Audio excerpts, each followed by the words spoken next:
Hi parents, and welcome to our Strengthening Families program online workshop. This workshop is presented from the University of Wyoming Department of Family Consumer Sciences.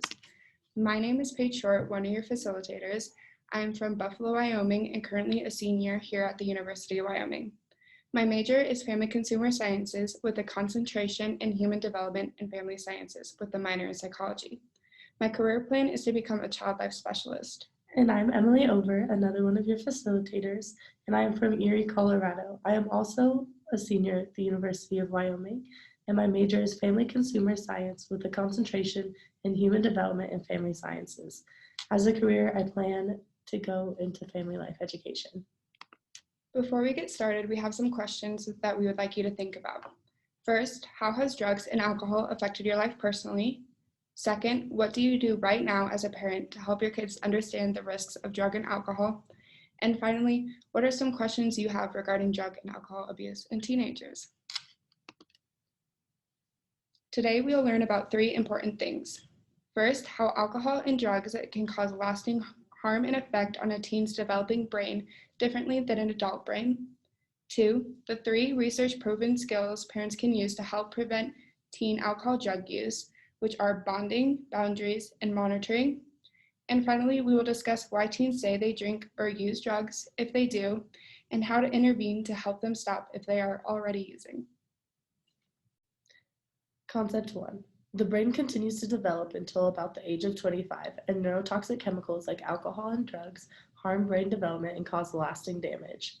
We are going to discuss in further detail how alcohol, marijuana, and nicotine impact your child's brain. Research shows that the human brain continues to develop until about the age of 25. Neurotoxic chemicals like alcohol, nicotine, marijuana, and other drugs can harm the developing teen brain.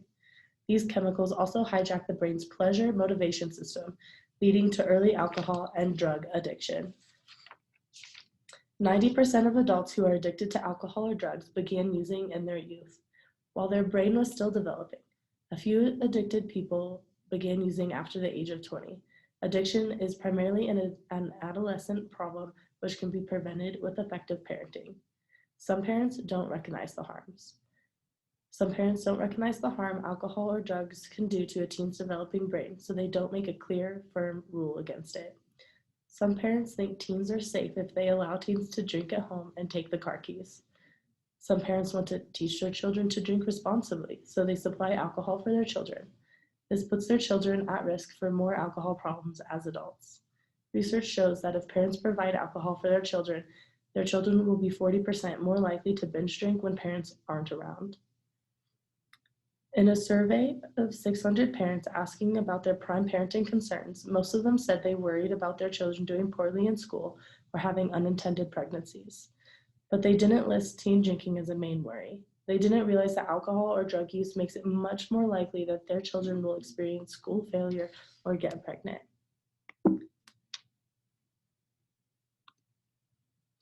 With that being said, here's a quote. The younger adolescents are when they start to drink, the more likely they are going to engage in risky behaviors, including drugs, having sex with 6 or more partners, and earning grades that are mostly D's and F's in school. Another study that is looked at is a long-term study which tracked 11,000 teens from age 16 to age 30. Teens who reported binge drinking at age 16 compared to non-drinking teens were 60% more likely to be alcoholics, 60% more likely to be homeless, 40% more likely to have accidents, 40% more likely to use illegal drugs, and 40% more mental health problems. And they had double the risk for criminal convictions. Research shows that parents can make a difference. If parents provide alcohol, their teens are 40% more likely to binge drink when parents aren't around. 67% of teens who drink below the age of 15 will go on to try illegal drugs. Most adults who become addicted usually begin using in their youth, most by age 16. Addiction is an adolescent problem that can be prevented. In a national study, teens who didn't drink said that parental disapproval was the #1 reason they chose not to use drugs and alcohol. One of your most important jobs as a parent is to help your kids avoid alcohol and drugs so that they grow up with a healthy brain and stay addiction-free. With that being said, Please pause the video and reflect on why this concept is important and come back when you're ready.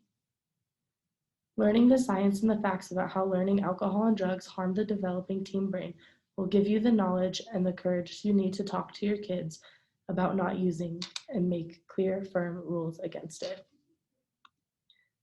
Now, let's watch a video of doctors and scientists who have researched this area and explain how dangerous alcohol and drugs are to the developing teen brain. You know, it's a myth that you're an adult when you turn 18 because your brain's nowhere far from being finished. About 25, 26, the front part of your brain is finally in its adult stage. So taking care of your brain is just absolutely critical for you to be successful for the rest of your life. And with the help of Dr. Elliott Brown, today we'll discover just how much damage and addiction alcohol can cause in teens. Scientists have found that alcohol and drugs affect the adolescent brain much differently than the brain of the adult. The ages 12 to 21 is a period of rapid brain development, where the brain is making new supercomputer circuits to help you gain independence, develop your personality, and fulfill your dreams. Alcohol and drugs are among the most damaging to the adolescent brain. The short-term effects of alcohol include impairments of memory, reflexes, and response times, which makes drunk driving so lethal, and it slows down activity in the good judgment part of the brain, so kids feel less inhibited and do foolish things they later regret. The National Institute of Health reported, the younger adolescents are when they start to drink, the more likely they are to engage in risky behaviors, including promiscuity, doing drugs, and earning poor grades. Alcohol also increases mental health problems and suicide in teens. In one study, 37% of 8th grade girls who drank heavily reported attempting suicide, compared with 11% who did not. It also decreases the reflex to breathe. Since the lethal dose of alcohol is so close to the passing out dose, if people have a fair amount of alcohol yet to absorb in their stomachs when they pass out, the blood alcohol level will continue to rise and they will stop breathing and die, if not given urgent medical care. The long-term effects of teen alcohol use, even intermittent binge drinking, creates damage to the prefrontal cortex, which is the good judgment part of the brain, the hippocampus, which involves learning and memory, and the white matter, which increases the speed of transmitting electrical signals. MRI studies showed that the hippocampus, which is essential in learning and memory, was 10% smaller in teen binge drinkers than non-drinking teens. In other experiments, teenage drinkers also scored lower in learning and memory tests. These SPECT scan images by Dr. Amen display the baseline activity on the right as a sober 21-year-old with a 4-year history of alcohol use compared with the brain of a healthy non-drinker on the left. The holes you see on the right indicate areas of reduced brain activity. Well, we've been very interested in looking at the effects of adolescent drinking on the adolescent's brain development. So we looked at kids, just regular kids from San Diego area high schools, and we had them come in for MRIs on their brain. One thing we've learned is that kids who are drinking heavily as adolescents show changes in their brain activity while they're doing thinking and memory tasks. This is a 15-year-old boy who's a non-drinker, nice activation in his brain. We're looking down from the top while he's trying to remember some things that we're showing to him on the screen while we're taking MRIs of his brain. This is a 15-year-old boy who's a heavy drinker, and his brain is showing not very much activation as he is doing this task. And this is while they're sober. We've used another MRI technique called diffusion tensor imaging to look at the quality of white matter in teenagers who are drinking heavily. Now, white matter is really important in the brain's wiring for transmitting one bit of communication from one part of the brain to another. And in the young people who are heavy drinkers, they're showing poor quality of their white matter, which means that they have a good chance of not being able to do as well on tasks in school, and we have seen that they are not performing quite as well on some cognitive tasks that we have them do in our offices. Not only do alcohol and drugs damage the physical structure of the brain, killing neurons and altering the white matter, but it alters key circuits in a teen's pleasure motivation system. When these circuits are altered, it leads to addiction. Normally, the system releases neurotransmitters that create happy feelings when you do behaviors that benefit you. These range from a mild feeling of pleasure from doing a kind deed to an intense high from winning the World Cup. These pleasure feelings reinforce circuits in your brain that will later subconsciously drive you to repeat those same actions. In order that these pleasure circuits don't get wildly out of control, your brain has a pleasure checkpoint that keeps it within a normal range. The first time you use alcohol or drugs, the pleasure is off the charts, but the brain soon adapts by decreasing the amount of pleasure it produces. More alcohol or drug is then required to get the same amount of pleasure. Your brain's ability to experience pleasure from normal things changes, leaving a young person feeling flat from real life experiences, as the reward motivation circuitry is tricked into believing it needs alcohol or drugs for survival. Your personal choice becomes bypassed and you can't stop using the drug. That is why people call alcoholism a brain disease. It is a self-inflicted malfunction of the pleasure motivation system.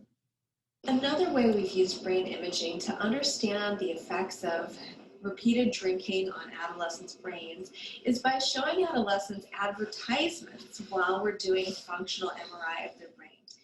In this study, we had teenagers who were drinkers and non-drinkers come in for the MRI study, and we showed them pictures of alcohol beverages, beer ads, hard liquor ads, and then we also showed them pictures of non-alcoholic beverage ads. For the kids who already were drinking fairly heavily by the age of 16, their brains lit up while they were looking at the alcohol advertisements. And then it went back down again when they were looking at those non-alcohol beverage ads. For the kids who were non-drinkers, there was pretty much no difference in their brain response to these different kinds of beverages. The alcohol images didn't mean that much to them. But of great concern is the kids who are already starting to drink, when they see things out in the world that remind them of alcohol, there's a good chance that many different brain systems are activating prominently at that time, capturing their attention, possibly influencing decisions that they may make at that point. There is a far greater risk of becoming addicted in adolescence while the brain is still developing. Even when scientists have controlled for all other factors, they found that if you start drinking when you are 13, you have a 45% chance of being addicted to alcohol. If you start when you're 21, you have only a 7% chance of becoming an alcoholic. The period of greatest change in the parts of your brain that are responsible for functions such as self-control, judgment, and emotions occurs during adolescence. The need for it to develop alcohol and drug-free is very important. Right now, you are hardwiring your brain, laying the neural circuits for who you are and who you will be. Don't mess it up with alcohol or drugs, even other people's prescription drugs, tobacco, or breathing toxic fumes. If you are already using drugs or alcohol, get help today and start rebuilding your healthy brain. Powerful information. And sobering statistics on teen drinking showed the consequences. A long-term study tracked 11,000 kids from age 16 to age 30. Now, those who were binge drinkers in their teens were 60% more likely to be alcoholics, 40% more likely to use illegal drugs, 40% more likely to have mental health problems, had almost double the risk of criminal convictions, and were 40% more likely to have suffered serious accidents. What we know is that alcohol and other drugs really suppress brain activity, and they delay or even damage development. Those of us that treat substance abusers, if you start using alcohol or drugs at the age of 16, it arrests your development. So if you stop when you're 25 because you've gotten into a lot of hot water, well, your emotional development at 25 will still be 16.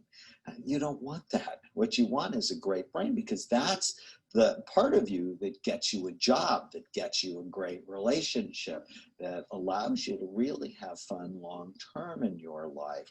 And so you want to love your brain and protect it. After watching this video, we would like you to pause and reflect on the following question. What harms to young brains were most concerning to you? After answering the question, please feel free to continue on with the video. Let's very quickly review what we had learned regarding how the brain is damaged through drugs and alcohol. Prefrontal damage. This impairs the good judgment part of the brain. Hippocampus damage. This harms the memory and learning part of the brain. Heavy teen drinkers have a small hippocampus. White matter damage. Reprograms the pleasure center of the brain to trigger a desire to drink whenever they see alcohol. Damages pleasure motivation system. This tricks the brain into producing a feel-good brain chemical for a toxic substance instead of a real experience. This can lead to addiction. Alcohol poisoning. Alcohol slows down brain activity, including the part of the brain that directs breathing. Kids who pass out from alcohol can stop breathing and die if they do not get urgent medical care. Suicide. Teens have increased risk of suicide attempts. In a study of 8th grade girls, 37% of heavy teen drinkers attempted suicide versus 11% of non-drinkers. More likely to try illegal drugs. Alcohol shuts down the good judgment part of the brain and the part of the brain that makes people care if they make mistakes or not, resulting in risky teen behavior. And finally, it increases the risk of teen pregnancy. Alcohol is known as a date rape drug. I would like you to take a look at handout 8.3. You can either find this on our website or through the email that we sent you when you registered for this workshop. This handout describes some of the harms that we learned about. Please review this handout with your children and share it with your children's friends' parents. Ask their support in seeing that your children stay away in alcohol and drug-free social environment. As a discussion, please do not assume this doesn't apply to you and that your children aren't drinking. In one survey, 31% of parents who said their kids were non-drinkers had kids who reported on their survey that they had been drunk in the past month. Now I want you to look at handout 8-4, marijuana harms brain development. Please review this handout with your children. While there are numerous fraudulent claims of health benefits on the internet, the facts that the THC in marijuana harms the teen developing brain are real. It must be avoided or it can cause serious problems. These can include lower IQ, a motivational syndrome, so lacking ambition, mental illness, particularly schizophrenia, or disrupted white matter development in the brain.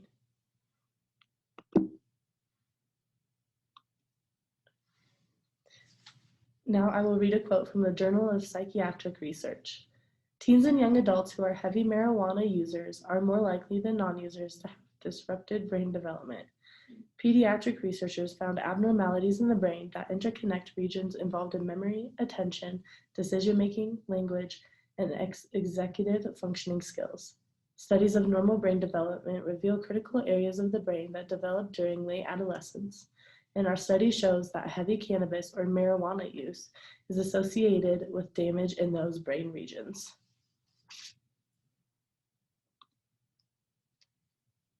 Now I want to talk to you about how nicotine damages the brain. Tobacco contains a very powerful addictive drug called nicotine, which stimulates the pleasure motivation center of the brain, making it very hard to quit once you start. Tobacco harms other parts of the brain. In an MRI study that compared smokers' brain to non-smokers, smokers showed a thinning in part of the brain related to impulse control, reward processing, and decision-making. E-cigarettes are harmful to both the lungs and the brain. Studies on nicotine use as a teen in vape pens can also lead to long-term mood disorders that can last into adulthood. With that, we want to share a personal example that we both experienced through high school. When we were in high school, that's when e-cigarettes became very popular, and we got to witness firsthand how addictive nicotine is and how it really can affect a student when it comes to their social, emotional well-being. I also want to talk about how chewing tobacco is not safer. It is three times more nicotine is absorbed through the mouth into the bloodstream than with cigarette smoking, and it remains in the bloodstream longer. Now that we have learned about these substances, let's discuss some useful skills. In Concept 2, we will learn about how parents can prevent teen and alcohol and drug use through bonding, boundaries, and monitoring. These 3 research-proven skills help parents to keep their kids from alcohol and drug use. Bonding, or creating warm, loving relationships. Boundaries is clear and firm rules against use. And monitoring is social activities and emotional well-being. These 3 things must be used together to be effective. Here are some ideas of the things to do in each category. Let's start with bonding. Bonding is a feeling of being loved, connected to, and valued by others. Kids are less likely to drink if they have a secure bond with their parents, and if they can talk and communicate their feelings with them. So, take time to talk, say I love you, and praise the good. Actively listen.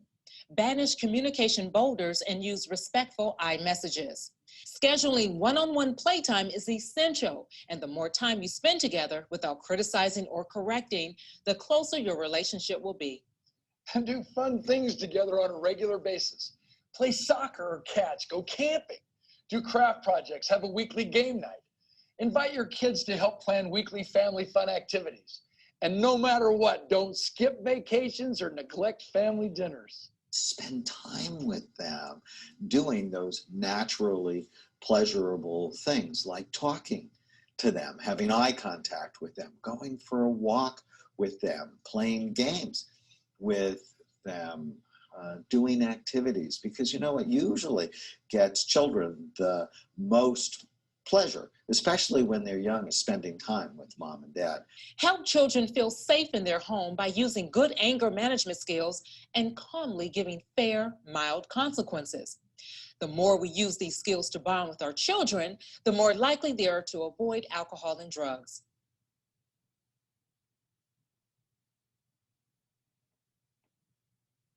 But love is not enough. Research shows you also need to establish and enforce boundaries as well. So what are boundaries? Boundaries are clear, firm rules and expectations of what your children should and should not do. By the time your child is 8, sit them down and have a serious talk about not drinking alcohol underage. Make sure they know the harm it can cause and ask questions to make sure they understand.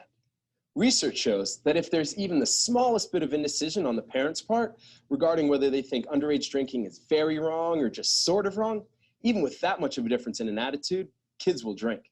So parents, we want you to take a minute right now and write down a clear, firm, no alcohol or drug use rule you can discuss with your children after class. Parents at home, press pause and take the time to do this too.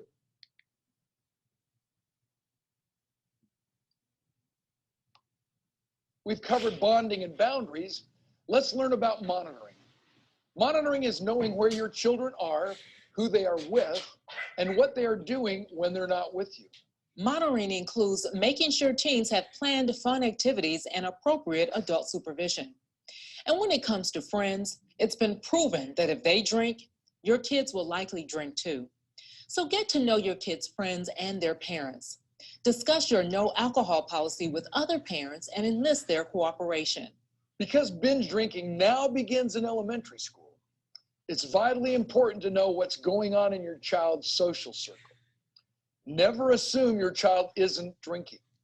In fact, in one survey, 31% of the parents who said their child was a non-drinker had children who admitted they had been drunk in the past month.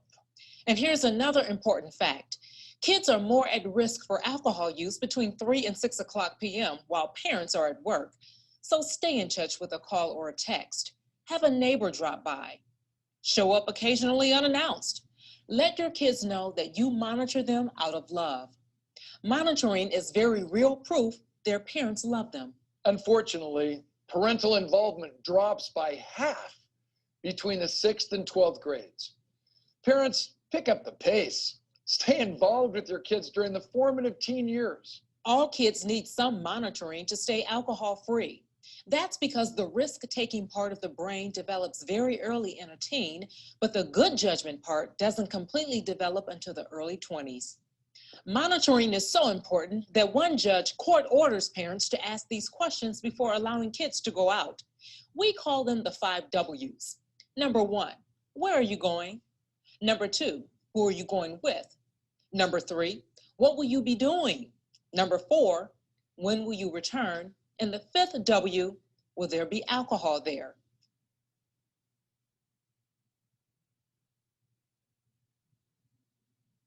You know, asking your kids the 5 W's is part of being a responsible adult and part of showing them how much you love and respect them.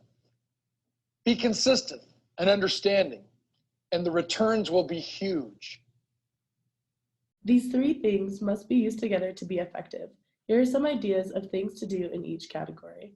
When you look at handout 8-6, Family Protective Strategies, they will give you great examples to use with your family. Please read these at home and mark the ones you do well and put a circle around the ones you want to do more of. Now let's discuss each of three of these individually. Bonding, which is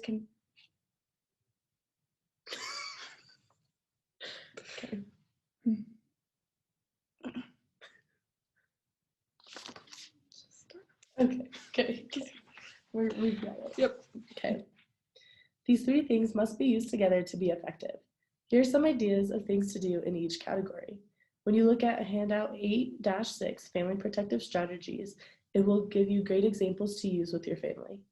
Please read this at home and mark the ones you do well and put a circle around the ones you want to do more of. Now let's go through all three of these individually.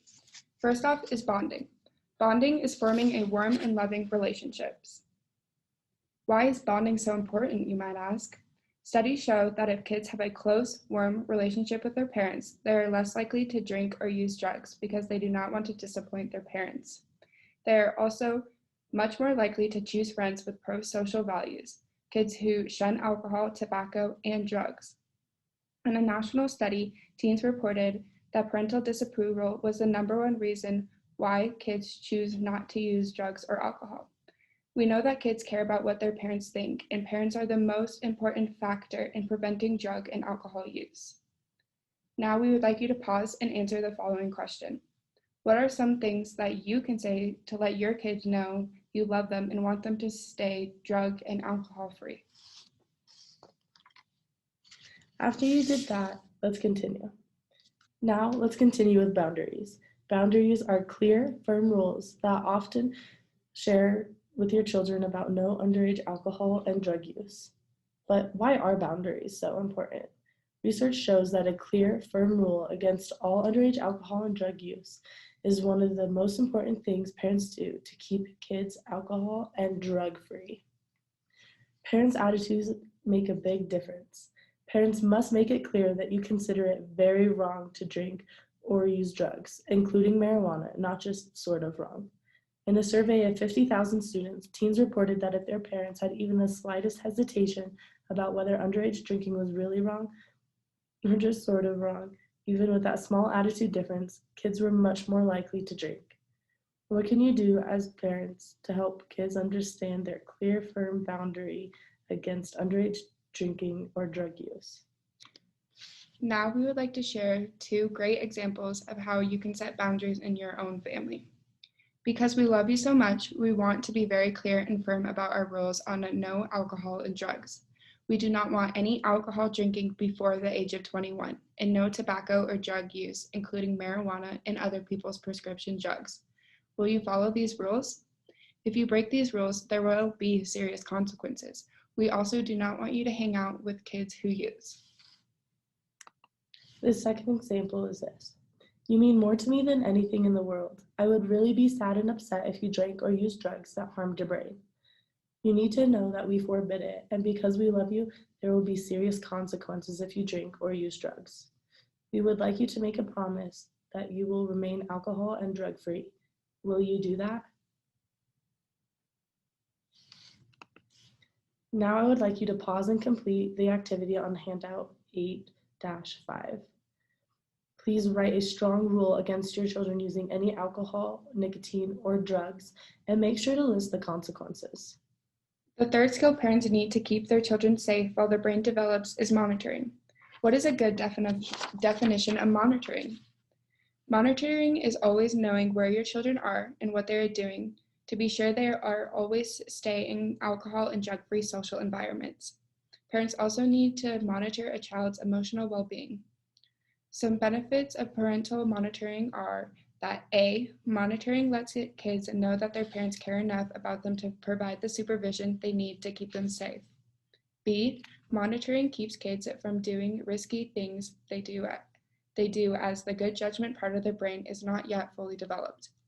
And C, parental monitoring gives kids incentive to say no to their friends for fear of getting caught because the monitoring policy gives them an excuse to say no and not lose face. Now we'd like you to look at handout 8-10, social skills. Parent tip, monitor asking the 5 W's. One effective way to monitor is to always ask the 5 W's when your kids leave home, and then check up to verify that they are where they said they would be. We call them the 5 W's because the questions all begin with W. 1, where are you going? 2, who are you going with? And 3, what will you be doing? 4, when will you return? And 5, will there be alcohol there? It's also very important as parents to monitor emotional well-being. Monitoring also includes monitoring your child's emotional well-being. Monitoring can be done by taking a few minutes to talk privately with them and asking them if they are happy. Parents also need to monitor their teens' online activities. To summarize things up, bonding, boundaries, and monitoring work together like a three-legged stool. If you leave one out, you put at risk for using alcohol and drug use. Now that we understand bonding, boundaries, and monitoring, let's discuss tips for parents who engage in drinking, smoking, or the use of marijuana. Research shows that if parents drink, smoke, use drugs, their children are more likely to do the same. If you choose to drink, here are 5 ways to decrease the likelihood that your children will drink underage. 1, never give alcohol to a minor. It is illegal. 2, be a good role model by drinking responsibly and in moderation. That means no more than 1 drink per day. 3, don't give kids the idea that alcohol is an acceptable way to deal with personal problems or stress. Let them see you use healthy alternatives to cope with stress, such as listening to music, talking things over with a spouse or a friend. 4, don't tell stories to your kids about your own drinking in ways that portray alcohol use as funny or glamorous or minimize dangerous effects. 5, keep your alcohol locked up. You might trust your kids not to use it, but you don't know how their friends will. Please take a minute to pause and reflect on how you can implement these 5 things if alcohol is available at home. The last concept we would like to discuss with you today is understanding why kids drink or use drugs can help parents know what to do if they have kids who are using. Please refer to handout 8.2, Keeping the Kids Alcohol and Drug Free. This handout is for parents to read at home and explain why kids say they drink and has tips to help keep our kids alcohol and drug free. One box that we want to explain in detail is box number 3, the last point, easy alcohol access. This includes alcohol from home or friends' homes, as well as neighborhood stores. Teens often hang around stores and pay an adult to buy alcohol. Please explain to your teens that this practice is illegal. Another personal example that we would like to add is that this was a very common practice when we were in high school. We knew many peers who would ask adults to buy alcohol for them, or even ask older friends, siblings, etc. Another handout that we would like to discuss with you today is handout 8.10, Social Skills, How to Stop Drinking. This handout gives tips to kids who are already drinking and how to stop. As parents, here's what you can do to help. Have a personal conference with the child you suspect is drinking. Use the steps of positive criticism, loving, express love. Discuss the harms to the brain and your concerns. Go over steps in handout 8.10 and how to quit drinking. Ask if he or she will quit drinking and using drugs. If they don't agree, add consequences and increase monitoring. Contact your child's friends, parents for support. And finally, seek professional help. The sooner, the better. Now, we'd like you to write down a summary of all the key concepts that we went over today in this workshop. How alcohol and drugs can cause lasting harm and affect a teen's developing brain differently than an adult brain. The 3 research-proven skills parents can use to help prevent teen alcohol and drug use, bonding, boundaries, and monitoring. And why teens say they drink and use drugs if they do, and how to intervene to help them stop if they are already using. We would also like to thank the Strengthening Family program for letting us use this lesson plan to provide to you. That concludes our workshop, and we really appreciate you watching this video and participating. If you could please just fill out the evaluation below, and that is all for us. Thank you guys so much. Thank you.